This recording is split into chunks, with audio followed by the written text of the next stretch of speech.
അമിത്ഷായ്ക്ക് അധികാരം എത്രനാൾ ഇങ്ങനെ നിലനിർത്താൻ കഴിയും? കാരണം അതിനുശേഷമുള്ള ജീവിതം എന്താണെന്ന് വളരെ വ്യക്തമായി അമിത്ഷായ്ക്ക് അറിയാം. ക്രൂരകൃത്യങ്ങൾ പലതും ചെയ്തു കൂട്ടാൻ ശ്രമിക്കുമ്പോൾ സ്വന്തം അടിപതർന്നത് എങ്ങനെയൊക്കെയാണ്? ഏകാധിപത്യ രാഷ്ട്രീയം കാഴ്ചവെക്കുന്നവരുടെയൊക്കെ പര്യവസാനം എങ്ങനെയാണ് എന്നുള്ളത് ലോക ചരിത്രത്തിൽ തന്നെ നമുക്കറിയാം. അമിത്ഷാ പറയുന്നത് വളരെ കഷ്ടപ്പെട്ടാണ് ഈ നിലയിലേക്ക് എത്തിയത് എന്നാണ്.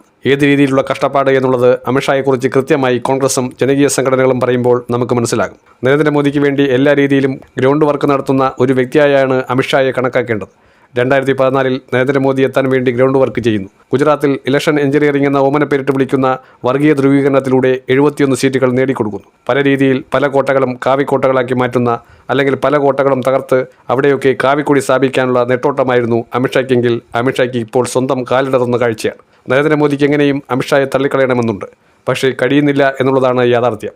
കാരണം മോദിക്കറിയാം ഇനിയും ആഭ്യന്തരമന്ത്രി സ്ഥാനം അമിത്ഷായുടെ കയ്യിൽ കൊടുത്താൽ അത് തനിക്ക് വാളാകും എന്നുള്ളത്. കഴിഞ്ഞ 12 കൊല്ലമായി രാജ്നാഥ് സിംഗ് ക്യാബിനറ്റിൽ രണ്ടാമനായി നിൽക്കുന്നുണ്ടെങ്കിലും അദ്ദേഹം നാളിതുവരെ പേരുദോഷമൊന്നും കേൾപ്പിച്ചിട്ടില്ല. അദ്വാനി പക്ഷക്കാരനായ രാജ്നാഥ് സിംഗ് എങ്ങനെയാണ് പെട്ടെന്ന് നരേന്ദ്രമോദിക്ക് മുന്നിൽ ഓച്ചാനിച്ച് നിൽക്കുന്നവനായത് എന്നുള്ളത് ചരിത്രം പരിശോധിച്ചാൽ മനസ്സിലാകും. ഗുജറാത്തിൽ അടിതെറ്റിയാൽ അമിത്ഷായ്ക്ക് പല രീതിയിൽ ഉത്തരം പറയേണ്ടി വരും. നരേന്ദ്രമോദിക്ക് അപ്പോഴും പിടിച്ചു നിൽക്കാനുള്ള ലൈഫ് ലൈൻ ഉണ്ട് എന്നുള്ളതാണ് കൃത്യമായി പറയേണ്ടത്. അമിത്ഷായുടെ ആദ്യ ലോക്സഭാ തെരഞ്ഞെടുപ്പ് വിജയം അത് ഗാന്ധിനഗറിൽ അദ്വാനി ഒഴിഞ്ഞ സീറ്റിൽ നിന്നാണ്. ആ തെരഞ്ഞെടുപ്പ് അട്ടിമറിക്കപ്പെടുകയാണ് ചെയ്തത് എന്നുള്ളതിന്റെ സകല ഡാറ്റാ വിവരങ്ങളും ഇപ്പോൾ CJP പാർട്ടി ഉയർത്തിക്കാട്ടുകയാണ്. സൗരവ്ദാസും അഭിജിത് ദീപ്കയും സംയുക്തമായി അതിനുവേണ്ടിയുള്ള തയ്യാറെടുപ്പുകൾ നടത്തുകയാണ്. അമിത്ഷാ എങ്ങനെയാണ് തെരഞ്ഞെടുപ്പിൽ വിജയിച്ചത്? ഗുജറാത്തിലെ ഇലക്ഷൻ എഞ്ചിനീയറിംഗ് എന്നത് കള്ളക്കളിയാണ്.